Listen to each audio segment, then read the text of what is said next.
Hi everyone, my name is Sophie Hunter and I'm a fellow in the Art Conservation Unit of the Museum of New Mexico in Santa Fe.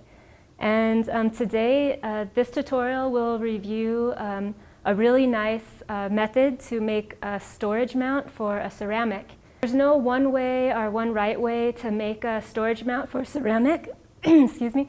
I've seen many museums use different methods, but this is a method that I find to be really great and really useful. I learned it from Ashley McGrew and Thomas Rosenquist at the Southwest Museum of the American Indian, Autry Center of the American West in Los Angeles, California. And virtually their entire ceramic collection of over 10,000 ceramics is mounted in the storage area using this method. So to begin, the materials that we'll need to make the mount is well, first of all, the method involves making a pallet and then wedges that are glued to the pallet. So for making the pallet, you can use a variety of different materials depending on the size and the weight of your ceramic. So there's the famous blue board or corrugated archival board. This is 1-ply blue board, and usually this is not going to be sufficient for your pallet because it will bend with any kind of pallet.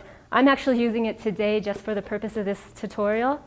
But a double-ply blue board that's doubled up, that's usually okay. And for a ceramic like this that I'm going to be using today, that'll be fine. Your goal is to have a material for a pallet that's going to stay rigid when the ceramic's put on top of it. For larger ceramics that are heavier, there's a polypropylene corrugated board that's also known as coroplast by a lot of people. And here's an example of the single ply. Again, this might not be rigid enough for your ceramic, but my favorite one to use is this 10 mm thick coroplast that's extremely rigid and can be used for actually very large, very heavy ceramics. So this is a great material. There's one other material I don't have a sample of today that's called Sintra, that's S-I-N-T-R-A, and that's a material that you work more like wood, so you have to cut it on a bandsaw, for instance, but that can be used for really heavy-duty ceramics, and it is archival. So that's what we're going to use to make a pallet today, and then to make our wedges, we're going to use a polyethylene foam plank. People also call it Ethafoam, it's the brand name.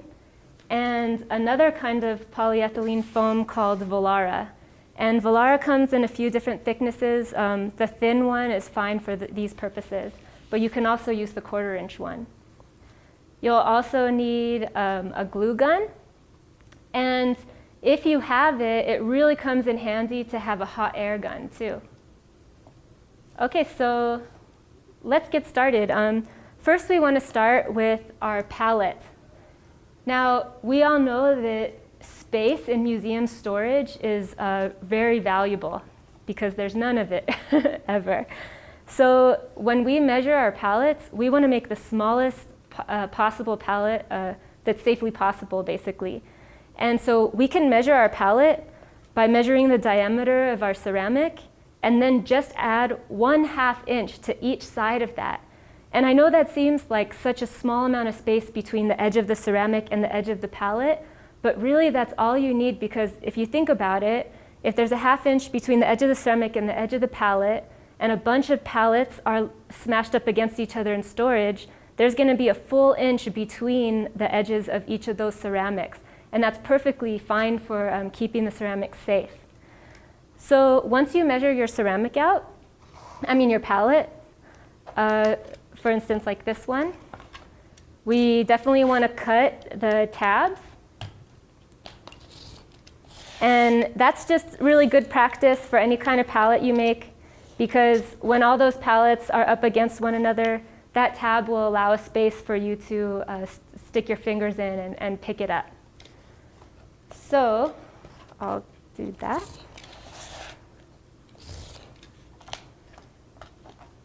The next thing we're going to do once you have that out is we cut out a little circle to put right in the center of that pallet, and that's for the bottom of your ceramic, where that's going to sit.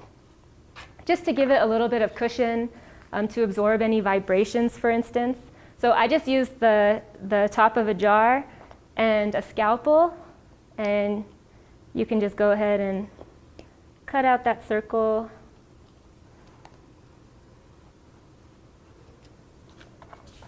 Scalpel's a little dull.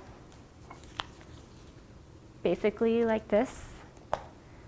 And then we just use our glue gun,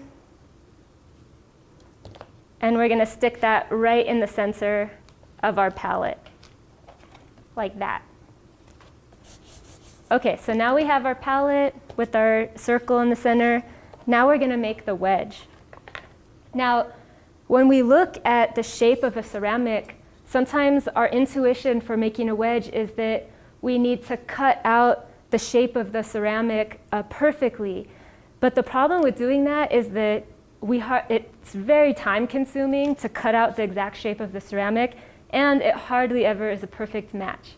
So this wedge is so awesome. I call it the super wedge because it has this inverted center, this concave center, and that allows us to make this wedge conform to any surface of any ceramic. And also, because of that concave center, it limits the amount of contact the wedge actually has with the ceramic. And that's great because our goal making storage mounts is to limit the amount of contact the mount actually has with the original object. So to make this wedge, this is how we do it. First, you start with an ethafoam plank. And you can take a nice knife that make sure it's really sharp, or you can use a blade too. And first you make an incision right down the center that's about 1/2 an inch deep. So just like this. Then what we're going to do is we're going to cut it out at a diagonal. So we're going to cut it from the edge of the ethafoam plank just to the bottom of that incision that we made. So you run the knife down this, and then you do it on the other side.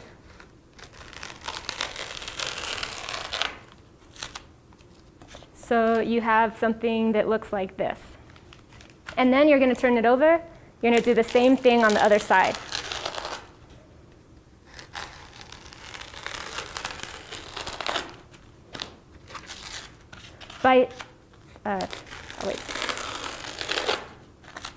By doing it on the other side too, we're going to get 2 wedges with just 1 cut. So that's good. Now, although it's okay for ethafoam to make direct contact with an object during long-term storage, it is a little bit abrasive. So it's always a good idea to line your ethafoam with Volara, which is really nice and soft, and it won't abrade your object at all.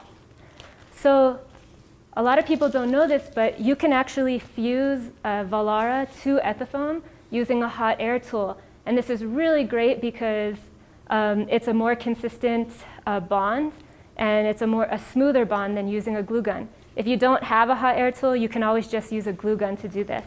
But I'm going to show you how to do it with a hot air gun. So basically, you're going to start, and as soon as you see the ethafoam changing slightly, becoming a little bit glossy, that means that it's ready to stick the Volara onto it. So we're just going to go down, sticking the Volara to it.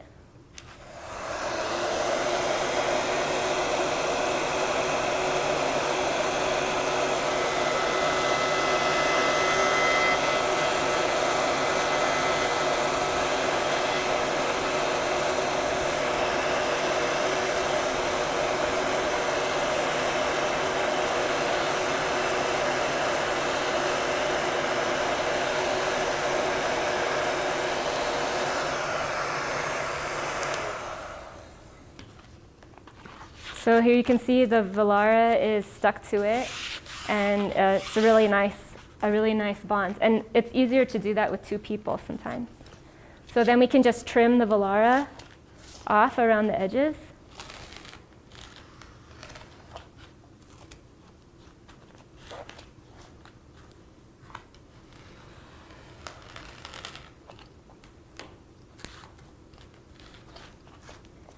And you're going to do it on the other side as well.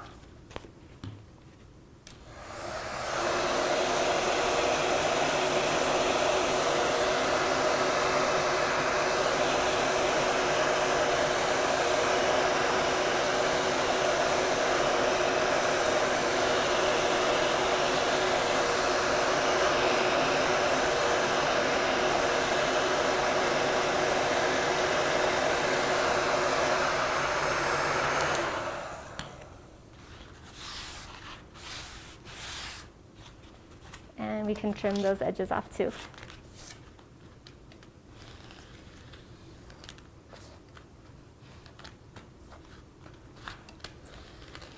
This one's a little sloppy because I'm rushing, but.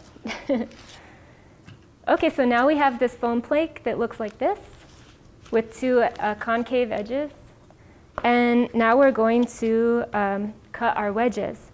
So the more you do this, the more you'll realize where you need to cut it for, that's determined by the height of your ceramic. For this one, I'm just going to cut it right here because it's pretty small. You just cut a chunk off of it, and then you just cut it across in a diagonal like this.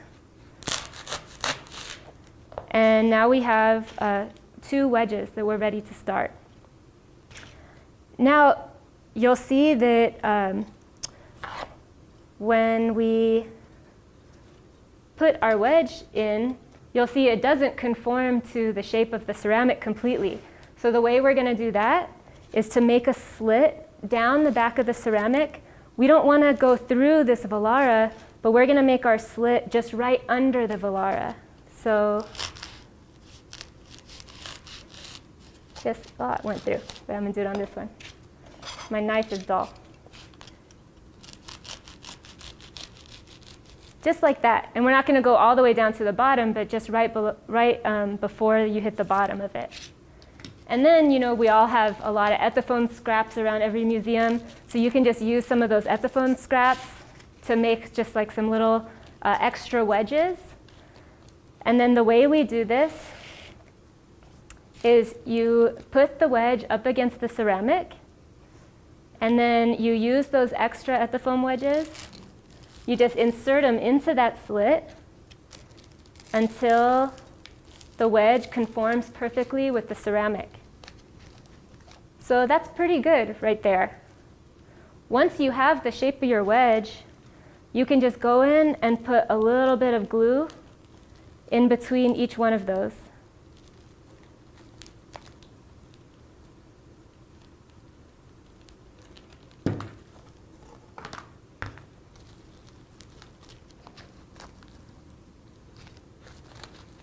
We'll wait for it to dry a little bit. And then that's a pretty funky wedge right there, but you can just go ahead once the glue dries and you just trim all of that off. You can, if it's sticking out of the sides, you can just trim the whole wedge down to the bottom and you'll get a really nice, neat wedge. I think the glue's dry enough. We'll see though. So you can cut that right off. And you can cut it any shape that you think is aesthetically nice. And then what we do is we just put a little bit of glue on the wedge and put it right in there. Now, I just put the glue on the wedge and glued it down with the ceramic here. But if you're worried about glue getting on the ceramic, you can always just place the wedge, remove the ceramic, mark it with a pencil or with blue tape, and then go ahead and glue it down.